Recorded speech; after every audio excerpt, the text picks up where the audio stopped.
In anticipation of National Veterans Small Business Week, Lisa suggested that we do something special. Together, we created the Veterans Helping Veterans Business Anthology Group. It's been a great success. We networked, collaborated, conducted interviews, and wrote a book.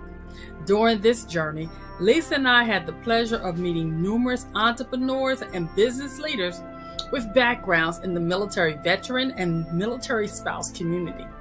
We carefully selected 20 contributors at various stages of their business endeavors, from ideation to well-established enterprises. We engaged in insightful conversations, the highlights of which are shared in our new book, We Are Stronger Together, Strength in Diversity. In addition to these interviews and our contributors' lessons learned, inside the book, Lisa and I also provided practical information and tons of resources to help others in their entrepreneurial pursuits. Remember to grab your copy of the book on Amazon to meet all the contributors, authors Lisa DeShorm and myself. Are you ready to get a glimpse of what it takes to be a veteran business owner? Take a listen. Welcome to Talk to Me. I'm your host, Brenda, the Solutionist. I see things other people often miss. And today I am so happy to see my guest, Shon Barnwell. She is a retired veteran and owner of, let me get this right, the Barnwell Events and Barnwell Publishing. I'm excited to talk to her because we had some technical difficulties. Let me tell y'all, getting all of these veterans out of Veterans Helping Veterans Business Anthology on here to be interviewed has been a challenge. But like all veterans, we overcome and adapt. There were issues with lighting, issues with sound systems, issues with talking like Chinese people and the voices keep going, but we're here for it and we made it. Shon, thank you for coming to the show. But before you say a word, I want people to know that this lady that you are about to meet says that she should have never launched her own event planning company, reached the rank of Chief Master Sergeant, earned a master's degree, visited and lived in 26 countries, experienced 29 joyful years and counting of marriage at the time of her amazing book here. Leadership is about behavior, not titles. Y'all got to get this book, y'all. She also said that she should have never graduated third in her high school class. And I skipped, and had a child after marriage, left the city of Detroit, or lived. And today we're going to talk about all that and more with Shon as she discusses with us her two different businesses and her philosophy and action step called AIR. Shon, welcome to the show. Thank you so much, Miss Warren. It's an honor and privilege to be here with you today. You know, I was so excited when your book came in because as an avid reader, I love it when I get a book that I can actually read that is good, is impactful, and has a lot of great information inside. And the whole thing, the dream catcher, just so much impact inside of here. But before we get to your book, let's talk about what made you start Barnwell Events. I started the company after retirement from the Air Force, really under the, the encouragement of others. So we're often taught you don't want to die with your talents inside of you. And so a lot of people would say, oh, you're very good at organizing, you're very good at planning, and you've got logistics down. I did that for a number of years in my Air Force career. But I think the biggest thing was going to events, seeing people spend great money, and just watching things being haphazardly composed and executed. And so it's one of those things where you'll say, "Oh, I could do that," or I would have done this, or this could have been differently. And so you become the change you want to see. And so being tired of having people spend great money and not receive the outcome that they hoped for, then I sought to be that particular catalyst for change. And I created Shon Barnwell Events as a way for clients to be guests at their own events, I don't like my clients running around doing 1,000 things for an event. If you're bringing me in, you get to enjoy. So on the day of your event, I want you to go to a retreat. I want you to be at the spa. I want you to enjoy family members or friends that have come in for your function. And you show up and you get to flow in just like the rest of the guests. And so it was to add value and to deliver quality and excellence across all spectrums of the event so that everyone could have a memorable experience. That's great. But see, you're an overachiever. So you didn't stop with one company. You then decided to do Barnwell Publishing. Why did you start that one?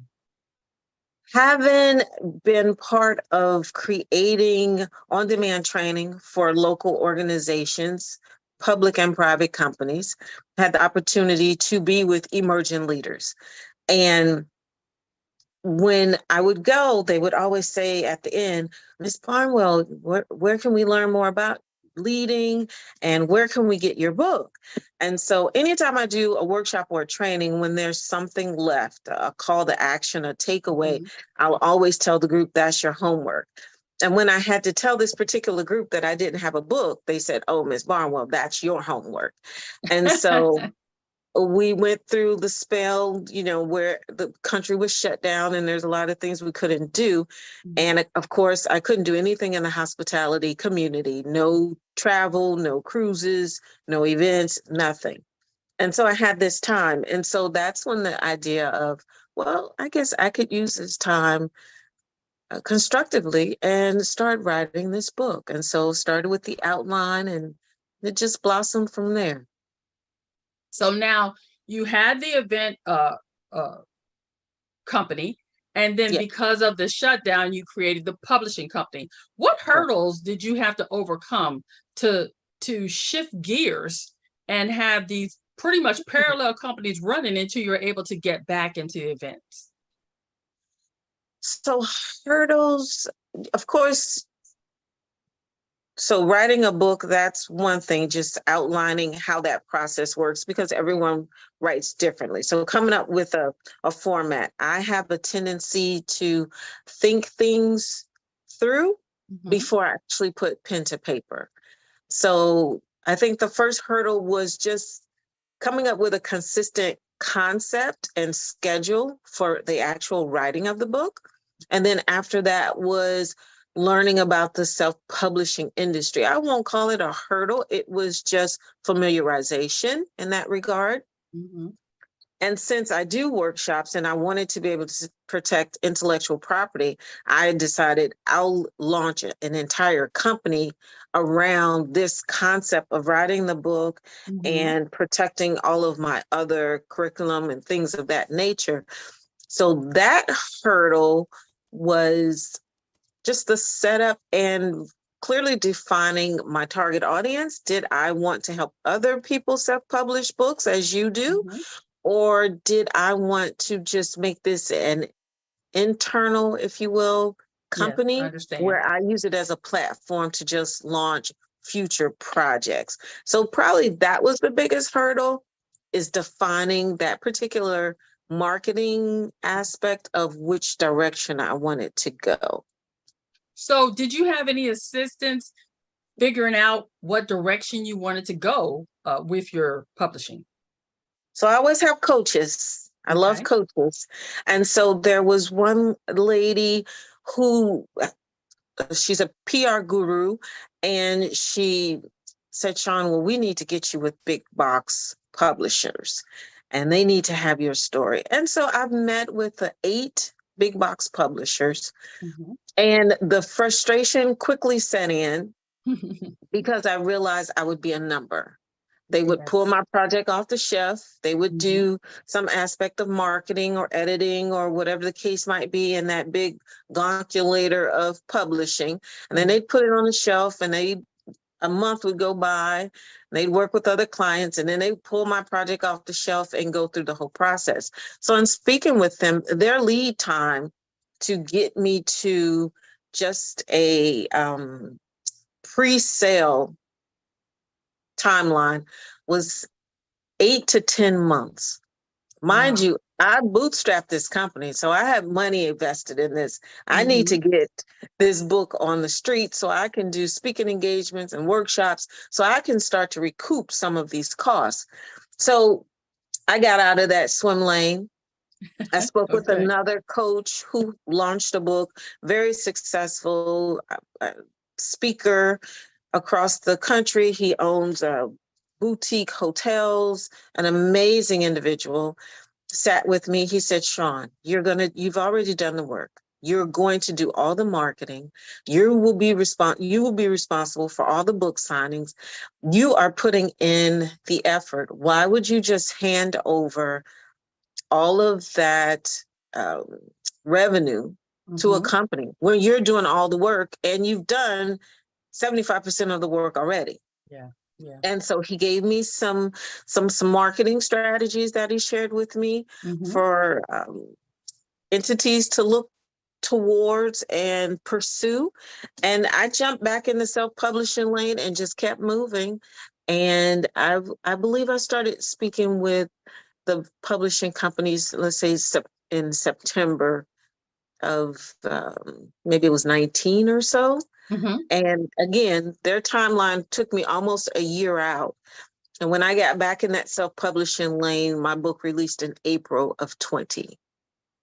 So once you got your book released, how were you able to juggle the demands of a business and your personal life responsibilities? Well, I will tell you, I'm still a work in progress. Okay. I'm definitely a workaholic. Mhm. And so I don't sleep a lot. I mean, there's some good to that and some Mhm. not so good to that. So my days typically start at 4 in the morning. Okay. And sometimes I'll start and I'll work on a project for a few hours, or sometimes I'll start with a bike ride or run or on the treadmill or something like that. And then my days will go to 10 or 11 o'clock in the evening, Mhm. sometimes later. So I will say that I spent a lot of time um, just in the beginning, naturally making sure everything was flowing because you're handling the marketing and the strategy, and you're trying to map out schedule book signings and speaking events and things like that. So that was the biggest challenge, is navigating through all of those tasks. Once you get things up and running, it smooths out. Then one of the greatest things that I had to learn and still am learning is I don't Mhm. have to turn all the wrenches. I can outsource. And so a good part, and a lot of it I was able to pull from my event planning Okay. business. Mhm. So I don't turn all those wrenches. The benefit that I have is about 95% of the vendors on my event planning side that I team with are either other veterans or spouses of veterans. Okay. And so I said, well, Shon, employ that same concept with your publishing company. And so reach out to people who are gurus in marketing and seek their advice, and just other areas, some logistics areas of just getting things set up, a lot of networking, reaching out to people that I've known from my military career and just have crossed paths with, and other areas of being an entrepreneur, and expanding on those relationships have been quite beneficial as well. So with all of that networking and collaborating, have you built a solid team as an entrepreneur in both of your companies? I will say more so in the event planning. So I've got a team of about 40 vendors that I can go to at any given time, from pastry chefs all the way to entertainment. And so that one is stronger, but I've had that company longer. That launched Okay. in 2014. And so the publishing company, a little more streamlined and refined, and mainly because I've decided to just use the company for internal projects and some basic consulting. Mhm. And then when people want to go a little deeper, then I actually refer them to your company and Mhm. companies like you and affiliates that I know that can really do that deep dive. And it's only because there's only one of me. And while I enjoy being in the classroom and creating impactful content, to develop next generation leaders. I am not so inclined to be in the weeds of helping people develop a marketing strategy to launch a book or a project. And so I let someone else do that. I'd rather be in a classroom environment. That's one of the things I say a lot of people fail to do, is understanding to stay in their area of expertise. Although I'm Yes, not a solutionist, the reason I can find solutions because I know people like yourself and others that I can refer my clients to when there is something I specifically do not do. And even some things I do, I've found the value in outsourcing it because my time can be better served in other areas. What yes, would you ma'am. say is one of the greatest lessons that you learned when you had to make the shift from event planning because of the shutdown and go into publishing and during this time? The greatest lesson that I've learned, I will say, is that we are phenomenal beings. There is something about it. I don't want to take anything away from men. I just think women, we have the knack of, there's just a sense of creativity and innovation. And I shouldn't say, men have it too. So I will say a creative person. And creative is not necessarily tied to the arts, because people who are analytical can be very creative as well. Absolutely. So someone with a creative and innovative and determined spirit can do anything. And the power of being determined and focus first, helps you achieve some of your most imaginative dreams. So being committed to the focus of a goal, I would say, is probably my greatest takeaway, because I started with a concept. I said, who is the greatest customer for my book? And I wrote that entire marketing plan out. And everything that I did moved me towards being closer to achieving that goal. And so about a week ago, I had a conversation with an individual who is part of a university team. And I'll just share, my number one goal for my book was to have universities across the country use my book in business and management courses. Okay. That was 2020. And now we're in the fall of 2023. And I'm having those conversations with university stakeholders for the book to be added to course content. That's And what so I'm I talking will about. tell I everyone, love when stuff like that happen. I say yes, dream ma'am. big and then dream bigger than that. There you go. And so that would be my takeaway. Dream big and stay focused on that goal. Sometimes you do have to adjust a little bit, but however you adjust, once you realize you need to go in a different direction, keep that focused and don't stop dreaming. That is so cool. Shon, I really want you to take time to tell us about your AIR philosophy. That was really interesting to me. I read that in your book about and I want to not get it wrong, is that action, impact, and results. Could you talk to us about that? Right. So AIR, during my Air Force career, when we write performance evaluations or nomination packages for awards, we would use the concept AIR, action, impact, result. That's how you wanted to write a statement to communicate to any layperson reading a particular package or performance evaluation or appraisal, regardless of what career path they have a background in, they could understand plain text language, what you did, why you did it, and what benefit from your action. And so I love that concept. I use it in everything. When people say, how do you get to why? I use that AIR concept to get to my why. What is it I want to do? How do I want to do it? And what's the benefit of doing that thing?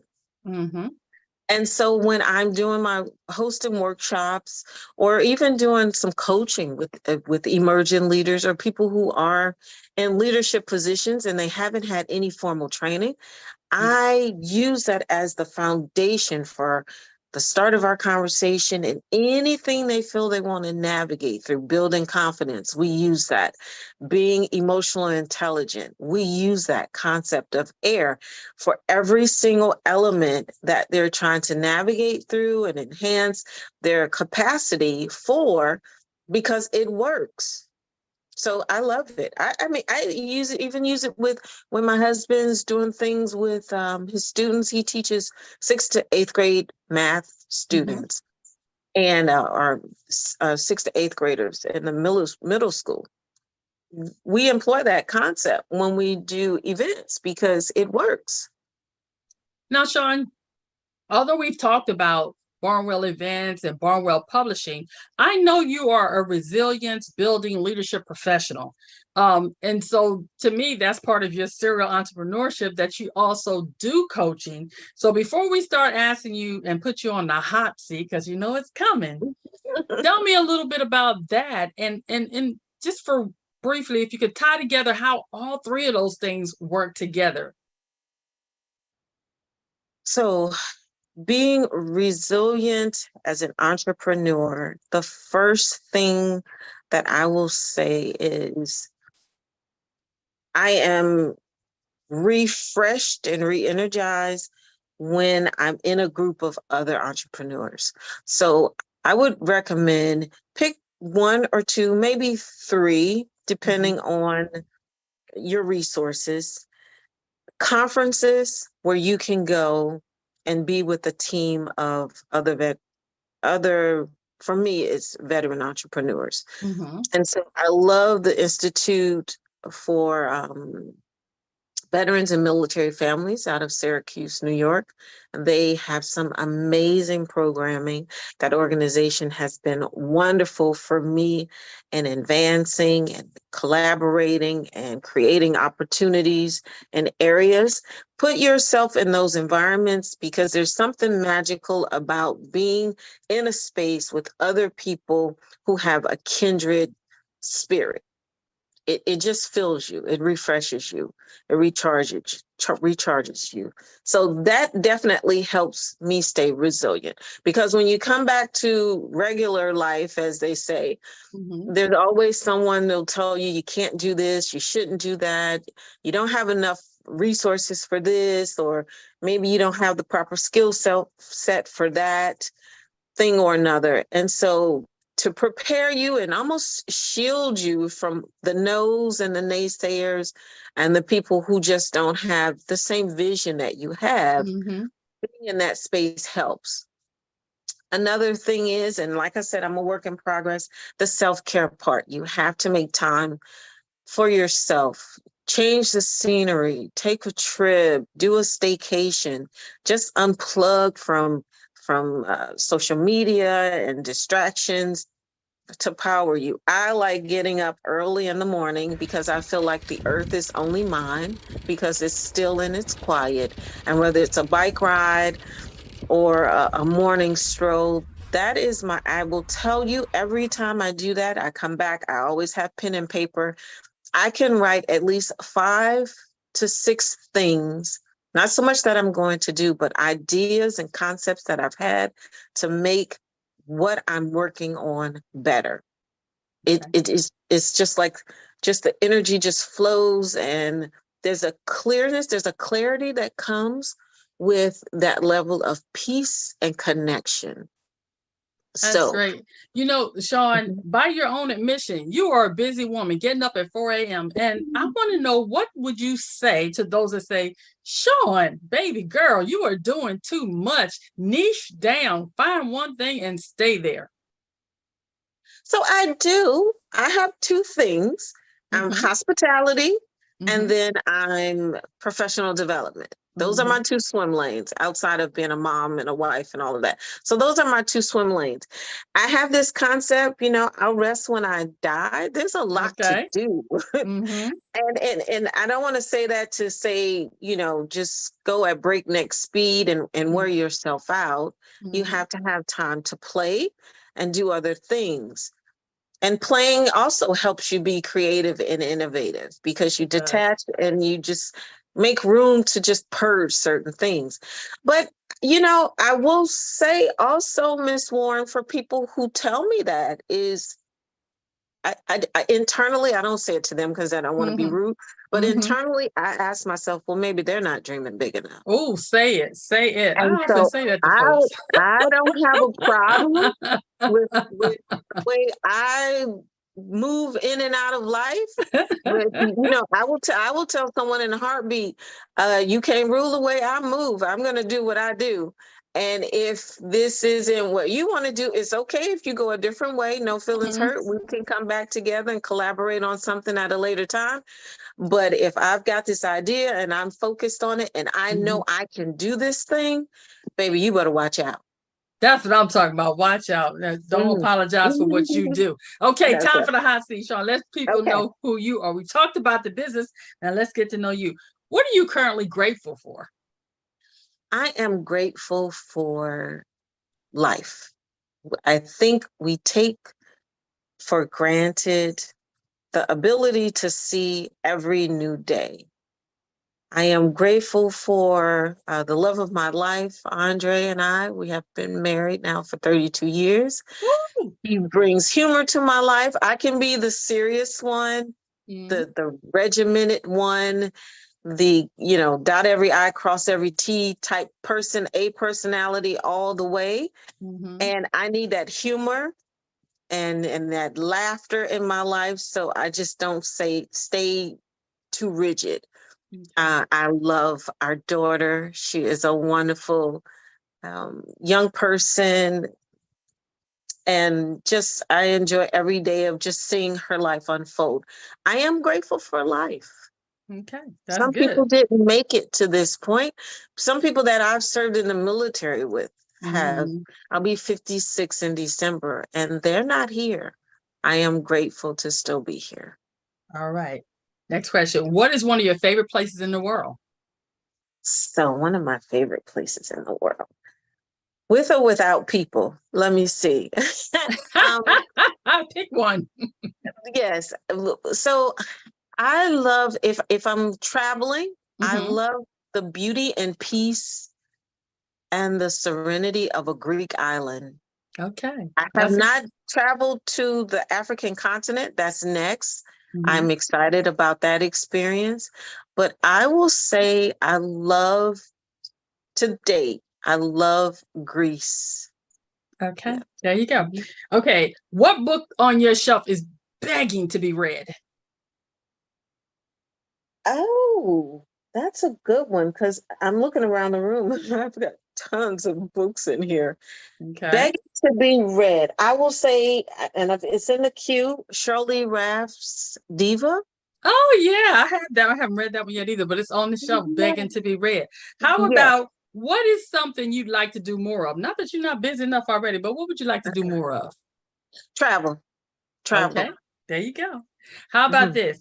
What are people most usually surprised to find out about you? That I can cut up. A lot of people think I'm very regimented, but I can cut up with the best of them in the right settings. In the right settings. I'm all about decorum. So in the right settings, I can cut up. Okay. What would you like to be remembered for? I would like to be remembered as someone who helped people reach their next big thing. Okay. Shon, what is helping you live your best life now?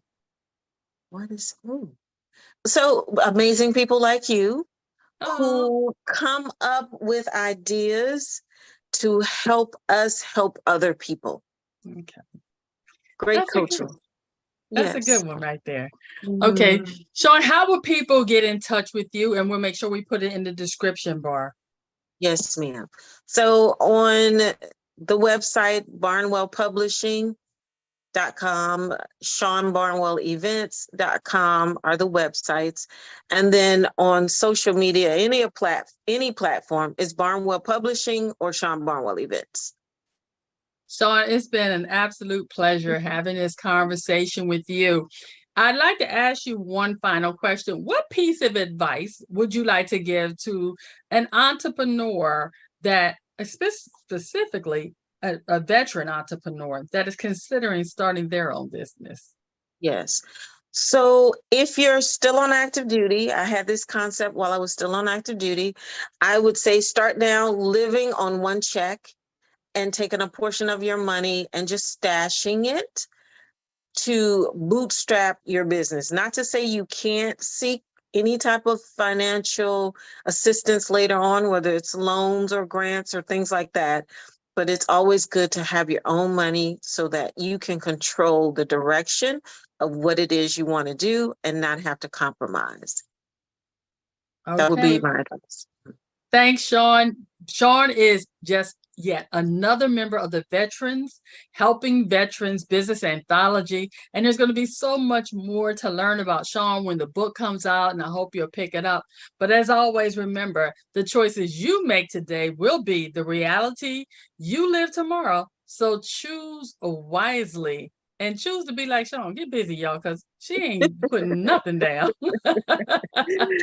Be blessed, everyone. Take care.